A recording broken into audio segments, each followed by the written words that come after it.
It's Chris Fade and Caroline Stanbury's Not So Epic podcast. Brought to you by NMC Healthcare and Cosmesurge. Head to Cosmesurge.com. All right, we're back. It's the big podcast. What's the name of the show again? Chris and Caroline's Not So Epic podcast. Might actually live up to that name today since I'm jet lagged and he's a bit dazed. Man, yeah, I just had an epidural. He's not having a baby. He's not the first one here. Anyway, we're here doing it, and I love it. No, but I love that we're both pushed through. You literally got off a flight from you were partying all last night. I was. I went to see X Factor. My girlfriend's a judge, so I went to see Nicole. Haven't seen her in a few months, so I flew in for that. And you're in the crowd, like you were like. Yeah, you I watched was the in show? the crowd, and actually she pulled me up on stage a couple of times. You know, in the break, it was so sweet, just give me a cuddle. It was really nice, actually. And then I saw Simon, and he gave me a wave in the audience too. It was fun. So cool. Yeah, it was kind of cool. And then we went back upstairs and backstage afterwards, met everyone, and then It's crazy because I knew that we were doing this podcast and we're going to introduce our guest shortly, but I thought to myself, is Caroline aware that we're recording our podcast? Because you went like a couple of days ago. yeah, I know. What was the purpose of this trip? I went to see Nicole. Oh, what a good friend. I know, I haven't seen her for ages, so I thought it was a perfect thing. I mean, when, you know, busy lives, both of you, so we live on planes, so Yep. it was like, if you just go for it. So yeah, we spent the last night, and so we hadn't caught up for ages. So last night we sort of spent up all night. So I'm a bit dazed, but I'm excited to be back here. And I'm with my favorite doctor. Hi. Who I'm really embarrassed. Actually, this is the second time we've had to have her on here. You don't have to reveal that. Why? You don't It's have to true. reveal It's a that. blooper me. behind the scenes. There's a blooper. Yes, we did have her in. We had a really good. Hold it low. So we've got these mics that there you go. Hold it at the bottom. Oh, yeah, that's Do you know what I mean? There's not so many buttons there. Anyway, yes, we recorded, or we put this podcast down, but unfortunately halfway through, Caroline's mic decided to stop working. She may or may not have pressed stop on it. So Chris likes to blame every blooper on me, like this, True. the sound of this. I'm still learning, people, but anyways, we've got her back. It's interesting. We're going to make this one epic, even though. Dr. Lana. Hi. I love that. Do you get proud of saying doctor? Saying doctor. Do you know drop what? it everywhere? No, I don't. And when I first finished all my training, and I would go and introduce myself to patients. Honestly, I felt like an imposter. Like I felt like a little kid playing dress up or something like that. You do Didn't look feel too like young. it was really me. But now now I'm Dr. Lana. When you first became a doctor, were people like, "You're not a doctor. How old I are you?" did get a lot of that. Like, you're too young to be a doctor. So good. Yeah. good.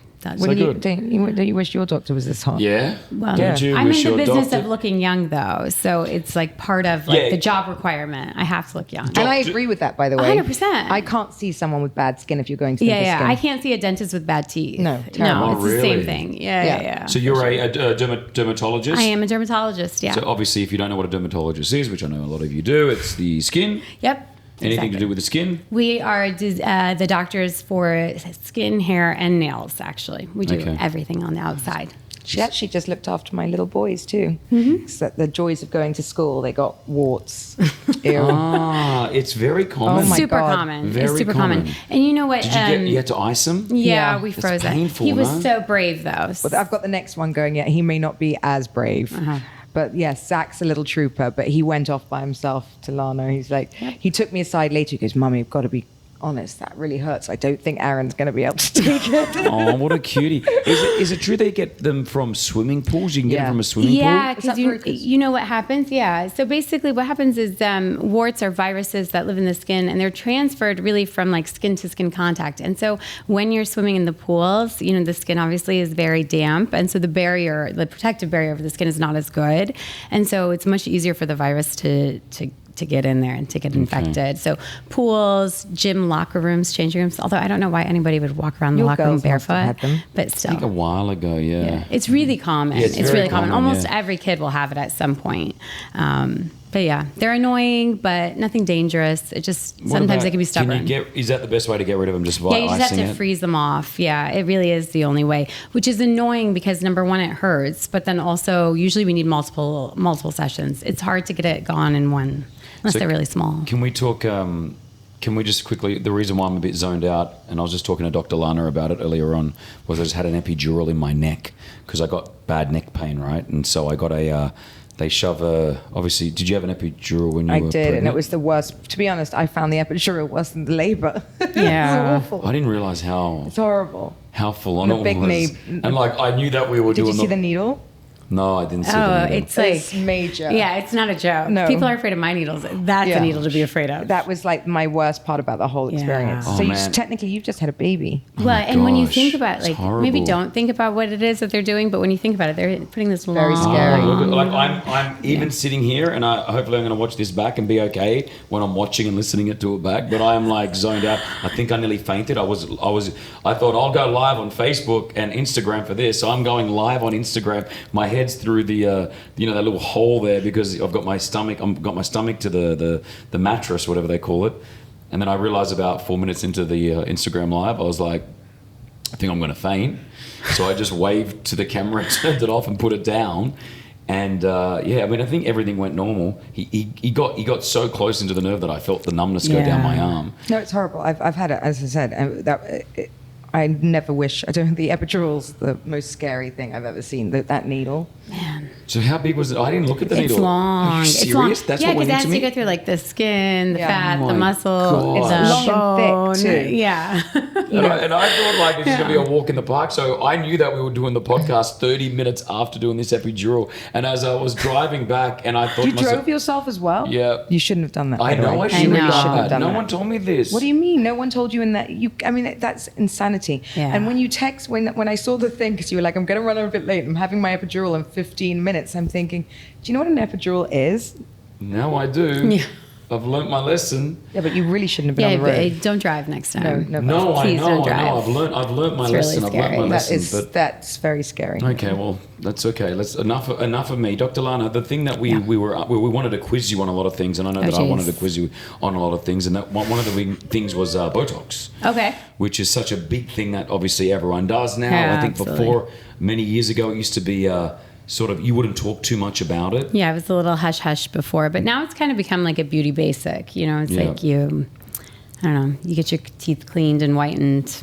You smooth out your wrinkles with a little bit of Botox. So I kind of feel It's like easy. people were doing many more facelifts back in the day before all these things came. Yes, which were that's true. disasters. So That's now true. this stops all of this stuff. So the idea really, you're absolutely right. We've moved from like the very invasive, which would be like surgical procedures, Yeah. to the very non-invasive. And more, I mean, people, you're taking care of your body by working out all the time. Why wouldn't you take care of your face at an early age as well? So that's kind of the idea behind it. And people want things that are not going to disrupt their lives with like no downtime and stuff like that. So it's great. What about ages? What's the youngest? Like, how young are people coming in to get Botox done? Well, okay. So people always ask, like, what's the right age or the wrong age? Like, when should you start getting Botox? And usually I tell people the best time to start doing it is really when you start to notice the lines when you're relaxed. So let's say like you raise your eyebrows and then you lower them right down and you're starting to see some etching of the lines. That's the best time to start because the best wrinkle is the one that we prevent. And so if we can get you doing your Botox before the lines become kind of engraved in the skin, you'll get a much better result, and it'll we can kind of postpone those wrinkles completely. I personally, just like as a medical doctor, have like an ethical stance on like how young I would go, but that's like more a personal choice than it's not necessarily because medically it would be inappropriate to treat someone younger. I just think ethically it's not really the right message. Have you had anyone come in at a young age and you'd be like hey, too I've young? had, so for instance, I've had a girl who was like 21, 22. I find that to be a little bit on the young side. Sure. Personally. No, I would agree. I wouldn't want my... I think late. But I started doing Botox when I was 25. So who am I to judge? Like, I started 26. yeah, I was Really? 25. 26 years old. Mm-hmm. I mean, and that's you want it to be preventative. It was People preventative, think exactly. that you do it when you have the lines, but you're supposed to do it before you get the lines. Yeah, ideally, if you can start earlier, then it's much easier because you can get away with doing it less frequently. Because you don't and develop them. and you're really preventing the lines from forming. Okay. Because you're not using those muscles. Exactly. So it's really, when somebody comes to me and they're older, let's say that they're like in their 50s and they want to start doing Botox, those lines now are so engraved in the skin, they're essentially like scars. And so while the Botox will will help to relax them. It won't erase them. And then we have to do other things if we really want to. So we have to do things like laser resurfacing if we really want to get rid of those lines completely. So that becomes very expensive and time consuming, and it's a little annoying. So prevention. Much better. And what do you? I'm asking all the questions here, but I don't know if it's because you're zoned out. Are you cool? Yeah, I'm cool. Okay, Yeah. cool. No, it's cool. I'll let you know if I'm We're asleep. No, wait, I just saw that woman, by the way. Sorry, and then just to interrupt you, that she's 74. Jacqueline, she was one of the original three, the three women. Oh, Charlie's Charlie's Angels. Angels. Yes. Did you see Jacqueline that? Smith. Oh my God. What? She looks incredible. Does she look great? Incredible. Amazing. No surgery. She's been doing Yeah. Botox since the age of 10. No There we go. surgery. No, but there was pictures of her yesterday. I promise you, she looks unbelievable. One of the original Charlie's It's amazing. Angels. From all of this stuff. Yeah. What do you look for what do you like as a patient? What do you look for? How do you know a doctor's good at doing Botox? Because, I mean, how do you know? Sure. So, of course, you should definitely check the qualifications of whoever your injector is. Ideally, you're choosing a board-certified physician, and you want to know what their certification is actually in. So you don't want somebody that's just like dabbling in Botox. Like this shouldn't be just like a weekend course type of thing. So generally, you say like dermatology, plastic surgery. We're kind of the core cosmetic physicians. This is all we really do. And so, of course, we're kind of the experts when it comes to things related to aesthetics. So I know in the UK too, they have like a lot of weird, or like a lack of regulation basically in terms of who can inject Botox and fillers. I even had someone telling me like at a hair salon, like you can get injected. Well, they like, do it in different rooms upstairs, but you're right. But I mean, I wouldn't. The thing about Botox is it does shape your face. 100%. So it's a disaster. I've seen people, I mean, actually the way I met Kasabian was because I'd had Did you have a bad Botox I had experience? a bad Botox job. So I had no. one eyebrow that was up and one that was down. Yeah. And I Oh was at my lunch with my gosh. girlfriend, Shiva. Yeah. And she was like, I can't walk around like that with you. We're going to go fix it right now. Yeah. And I was like, literally, I couldn't even pull that face if I wanted to. What? yeah. Because, and so why would have that happened to 'Cause you relax Caroline? one. Yeah. Okay. And if you haven't put them in the same spot. Yeah, exactly. So basically what Botox is doing is it's actually stopping the movement of the muscle. And so your forehead muscle is designed to lift your eyebrows. Okay. So if you stop the movement on one side, but you don't stop it on the other side, you're going to end up with with like a very strange expression where one is up and one is down. And it's a lucky thing that happened to you because it's easy to fix that. You just need to add a little bit to the other side. But there are other kind of Botox disasters where, for instance, if you have a lot of heaviness, let's say they relax the muscles too much and the eyebrows come down, you can't really do too much to correct it. You can't Just because we wait. can't take it away. So you have to wait it out. And waiting it out means 3 to 4 months. It'll get better along the way, like a but it can Shopee. be really upsetting. So yes, Botox is a beauty basic, but at the same time, it's not like getting your hair colored. It's much more involved in that. These are medical procedures at the end of the day, and they do have potential side effects and complications. So you need to go to someone that knows what they're doing. What percentage of men to women would go? Like, is it like a sort of 80-20%, 80% women going? No, or you think I men have. are coming now No, more? I'm like 60-40. Really? Yeah, my demographic is 60-40. Huh. Yeah, I think, honestly, I think everybody wants to look their best and feel 100%. their best. I think, it's not like a gender thing anymore. We see, and actually, I even see like all age ranges when it comes to guys. So it's not really just like the younger guys anymore. It's also like older But it's guys. like everything now. Yeah. There's so many, I think one of the biggest procedures now that is, for me, the most changing on the face, which I'm obsessed with, is the jawline. Yeah. I think Yeah. as an older woman, it changes so much. Yeah. Because the first thing that begins to go as you get older is your neck, yeah. and here. And so they can define that now with filler. And that it's nothing, 15 minutes, Yep. and it makes you look, So- it takes 10 years off you. So when It's you talk amazing. the difference between Botox and filler, from what I know, Botox you sort of put it in, it goes away after 3 or 4 months, is it? Yeah. So And- basically, it'll wear off. The effects of it will wear off in about 3 to 4 And what's months. filler is an actual So thing that filler sits is in a there? gel. So typically we use hyaluronic acid gel. Hyaluronic acid is in your skin normally. It's what gives the skin kind of its plumpiness and kind of firmness, right? And as we get older, our bodies are breaking that native hyaluronic acid down. And so what we do with filler is we replace areas where we've lost some volume. So one of the things that happens as we age is we lose, not just the skin starts to lose its elasticity, but actually you lose like the fat, the muscle, and the bone as you get older. So if you imagine like a little old lady, typically has like a non-existent jawline. Yeah. They have like really, really small faces, and it's because they're actually losing that structural support for the skin. And so what we can do now with some of our fillers is actually replace those structures that have basically melted away. And you're absolutely right. The jawline is a game changer for sure for people. In younger people, it makes them look thinner because if you have a weak jaw to begin with, you get like a double chin effect. And then if you build it out a little bit, it gives great definition. It's beautiful. The Kardashians are the ones that made this really famous. Because they've all got this sort of jawline. For sure. Jaw, and they've all done it. But I see some like women who I feel like their heads are really big. I mean, can people put fillers upon fillers upon fillers and you're growing your face? No, you're talking about, I know, that's when they begin to look like cat ladies, and what's basically what they've done is like they just, I think a lot of, when they used to do fillers or, they used to put a lot at the front of the face. People that know what they're doing now don't do that. You sort of start the cheekbone by the ear, don't you? Exactly. Always start from the outside, because the idea is really to like kind of lift and pull everything up and back, as opposed to just like filling for the sake of filling. But you're right. I mean, too much of a good thing is always bad, right? And so again, it's about having a little bit of moderation when it comes to fillers. And who's an artist who actually understands what they're doing, and they're not just trying to oversell you. So like, totally, sometimes when it's in your face, you can get you can't see yourself maybe sometimes. So you keep going, well, it's running out, or it's coming, I need a top up. And so it's down to your doctor to tell you, actually, you don't need a top up yet. Totally. Yeah, and you do that. I spend a lot of time telling people no. That's good though. Especially like when it comes to things that especially when it comes to lips in particular.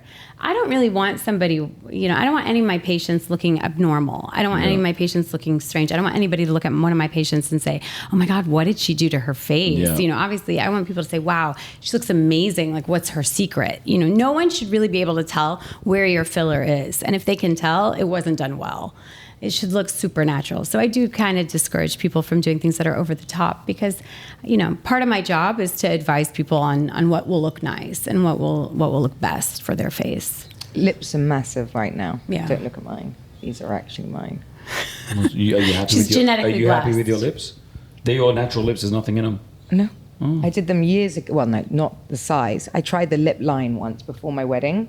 And I looked too, because it had that French, I wanted the French turn up, but it made them look really fake. My dad has them, my son has them.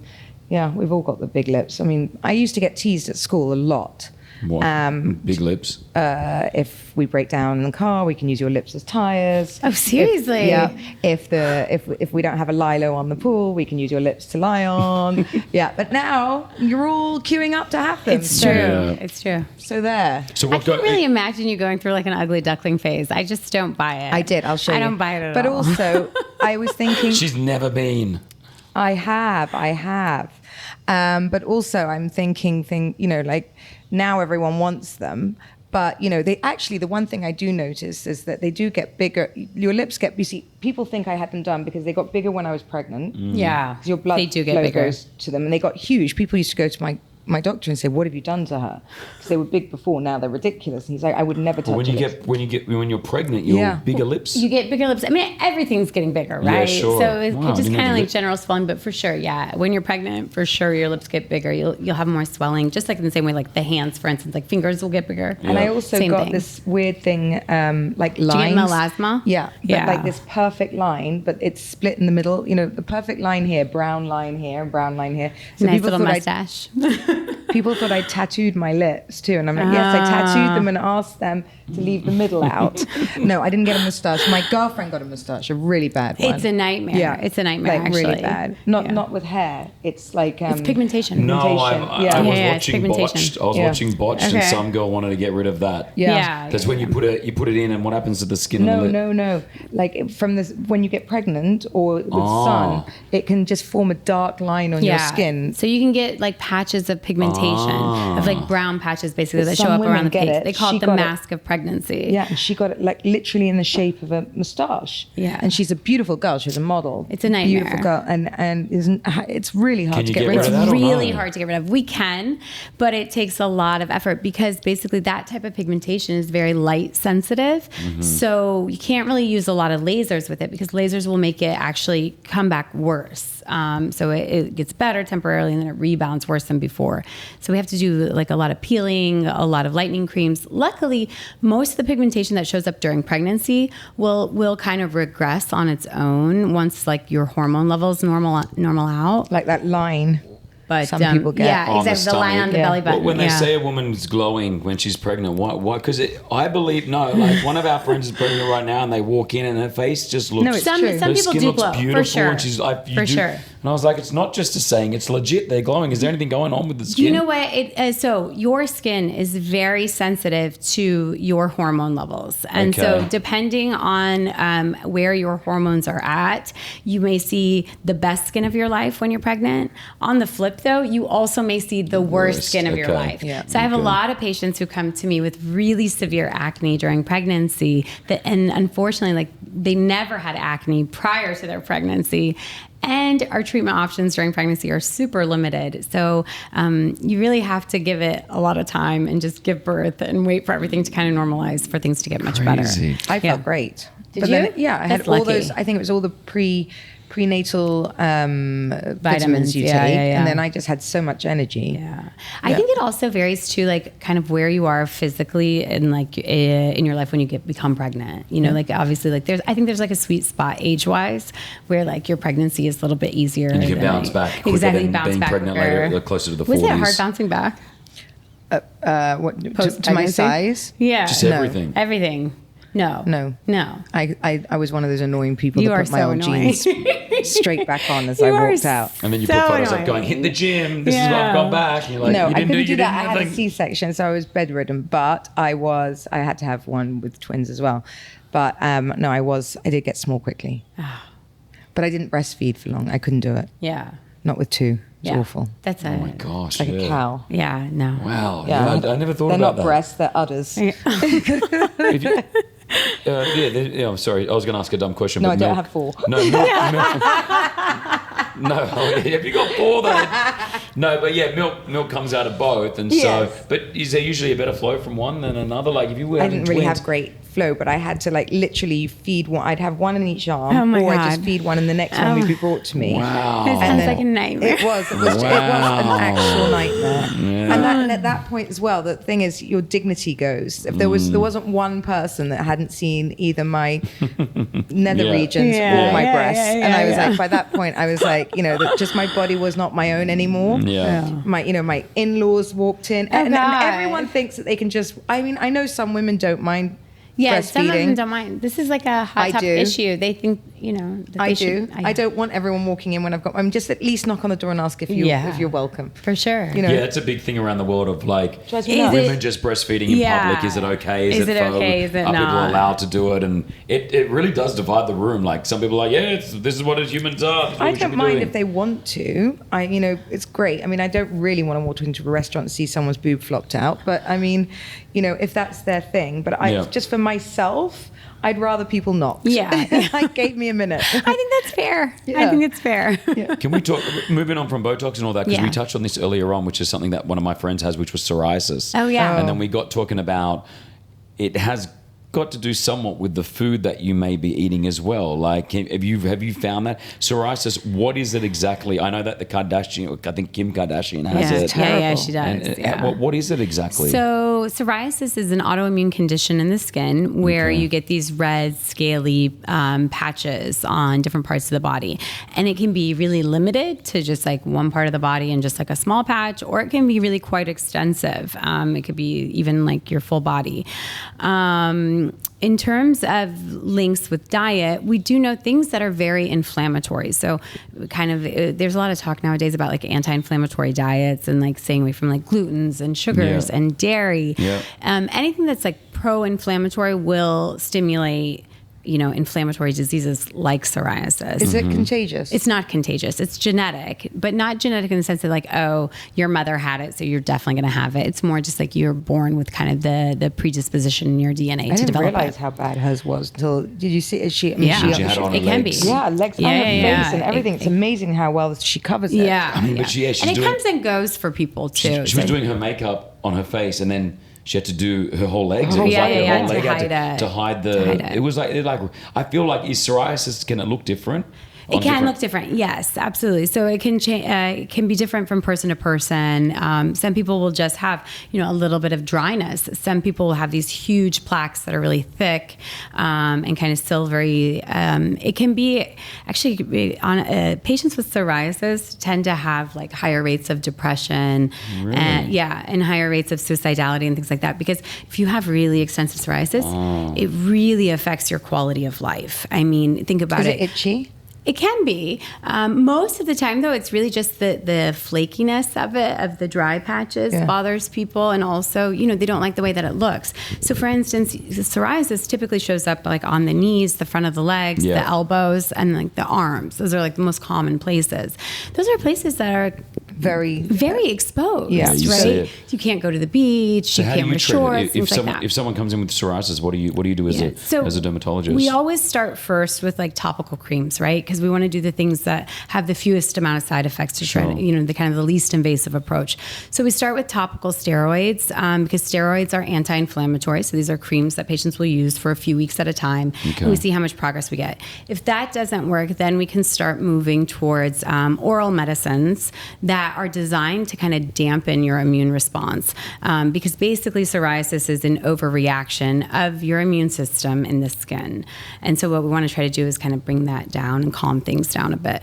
Unfortunately, those medications, though, do have systemic side effects. So it's something that is a lot more involved. So we try to postpone that as long as we can. So that way it doesn't affect patients' quality of life very much. But can you keep it under control? Yes. So we can't cure you of psoriasis, but we can definitely control it. And so the idea is to clear people when they flare and then also try to keep them clear for as long as possible. And if they start to notice any patches coming up, then we start treating them again. So you kind of jump on, jump off of treatment as you need. It goes to that whole thing of sort of we're so prejudged by people when you see each other and we're all sort of looking to look our best. Totally. Sure. And the thing with something like that is people automatically think maybe it's contagious, they don't want to touch you. That's the biggie. All of these kind of things because it looks bad and you don't know what it is. And it can get flaky and dry and exactly. Yeah, so, wow. People I mean straight out before my friend told me that it wasn't contagious, I thought that it possibly could have been contagious, Yeah, I mean, it's a common fear. And, and especially like imagine if you have it on your hands, for instance,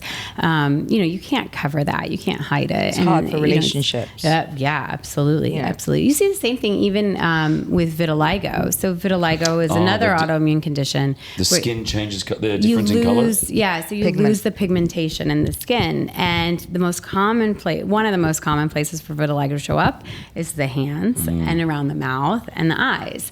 And so those are places that people see all the time that you can't cover it. And it can also, not so much now because now I think awareness is much better. Winnie Harlow made it very, very okay, I think. Absolutely. She's really normalized it. Yeah, she's really normalized it for people. But, you would hear like time and again where people would say, oh, stay away from that person, that it's contagious, things like that. Back in the day. 100 years ago, you wonder if people probably think it's, I don't know. Yeah, like some sort of that? affliction from God or something like that. You know what I mean? So it's like very, it's very taboo. But I mean, we've come a long way. But this is the burden of skin disease. This is why your dermatologist is so important. It's true.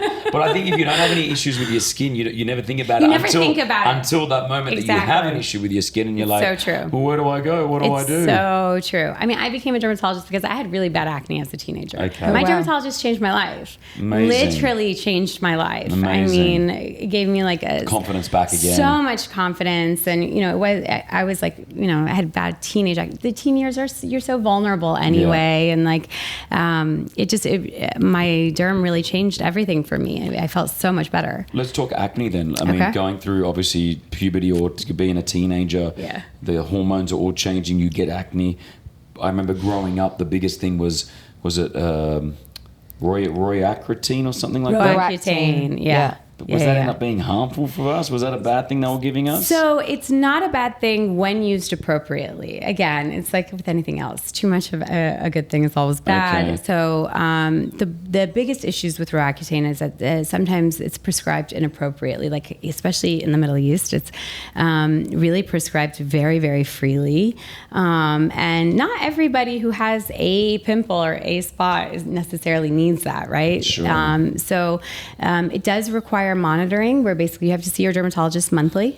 And we do some blood work while you're on it to make sure that everything is fine. But as long as you're being followed closely, by far and away, 95% of people will do great with it. And I use toothpaste.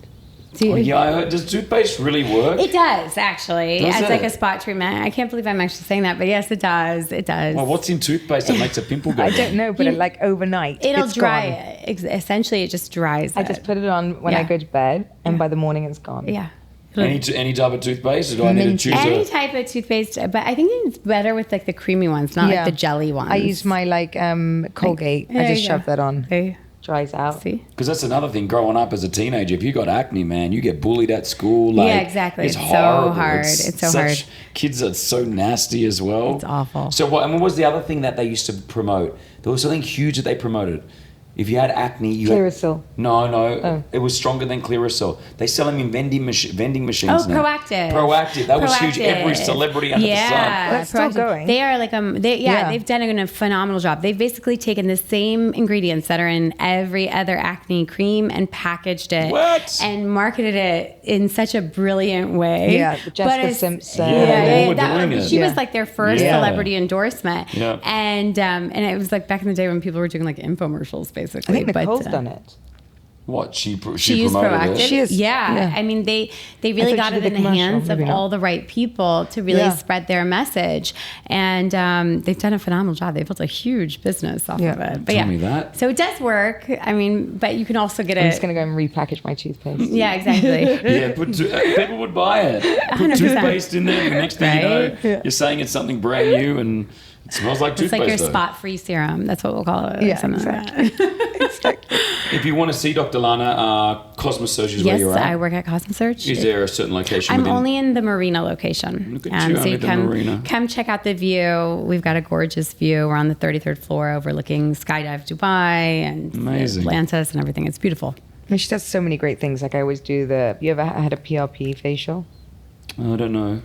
It's where they take the blood out of your arm and then inject it in your face. No I, way. I like how you're making it like extra dramatic. You're like, you No take the blood way. and then we inject it in your The face. only one that yeah. I've done is they put that black, the black Oh, stuff. you had a carbon facial. Oh, a I carbon tried peel. that. Yeah, I Yeah. need What do you another. I think? feel like I It's need actually another really, one really now. good. Yeah, I no, it liked felt it. good. My skin Yeah, felt it good gives you like a afterwards. nice glow right after. It For does. sure. It does. It does. For Is sure. that because I'm it's showing just my burnt the top of your stomach, skin off? I wasn't quite sure as I smelled it. You know what? The worst part of that is actually the sound. Yeah. It's like the carbon one. It sounds like someone's going pop, pop, pop, pop, pop, pop, pop. It's like Machine really, really, gun. really loud. Do It you sounds ever like a have to machine see gun. people that have had gone to another place to get a facial and they've burnt their skin or they've done something wrong and then you have to fix it? Unfortunately, yes. Really? Yes. Botched it's not just a TV show. It's It's like for everyday real, huh? life. It is, unfortunately, yeah.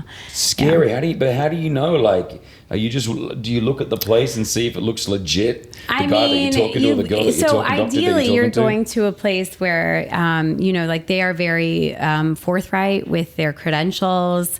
They shouldn't be hard to figure out, like where your doctor was trained, how they were trained, things like that, what their specialty is. It should be something that they're happy to share with you. You just need to try your best to. I don't know what patients do, to be honest with you. What do you do? How do you find a doctor? Word of mouth is a Word biggie. of mouth always for me, but Yeah. I don't know. I've just been blessed and lucky to have always worked with the best doctors, and I only sort of go to the ones that I really trust, and I stay there. Yeah. But is it easy to burn someone with a laser? It depends on the laser, but generally, yeah, for sure. I mean, you have to know the parameters that are appropriate for the patient. It depends on the skin type, right? One of my friends did a facial 2 weeks before she got married and they burnt. Oh God! So she had this brown General patch. rule of thumb: if you're getting married, get rid of no skin treatments Well, she did for it- the last 3 weeks before Yeah, well, your she wedding. did it 2 weeks because she knew wanted. So okay, there's but it's a good Nothing. tip. 3 weeks before you get My married, rule is no if you're getting facials, married within the nothing. next 3 weeks, I won't touch you. I just don't wanna risk God it. forbid Yeah. something go wrong. Yeah, I God forbid agree. you break out. Yeah. Like, we do everything we can to try to ensure that every patient's experience is going to be perfect. Yeah. But sometimes things do happen, course. and so Everybody don't risk reacts it. differently. Everyone She just reacts put differently. toothpaste on it and it was gone the neck. No, I'm Oh, joking. yeah. Poor thing. Well, listen, thank you so much for coming in. We know that we Thank got you. you in again. We appreciate Thank it. you. If you've got any questions for Dr. Lana, feel free to obviously go to Cosmesurge if you're in Dubai, or we'll put her links on her Instagram that you can send her a message. I'm sure you get a lot of people message you and then Do you get bring a lot them of into messages, the... absolutely. So, and also send us a DM as well, Chris and Caroline's podcast. You can get us through there right now. Thank you, You Lana. cool? Thank you. Thank My you for coming microphone in. is still Oh, on. It's good. on. I'm All so the glad all microphones the are mics still are on. on. Okay, We're great. okay. We're Excellent. doing well. We did it. There it is, Chris. Yay. And Thanks, Caroline's guys. Not So Epic Epic podcast. Thank you, podcast. Dr. Lana. Thank you. It's Chris Fade and Caroline Stanbury's Not So Epic podcast. Brought to you by NMC Healthcare and Cosmesurge. Head to Cosmesurge.com.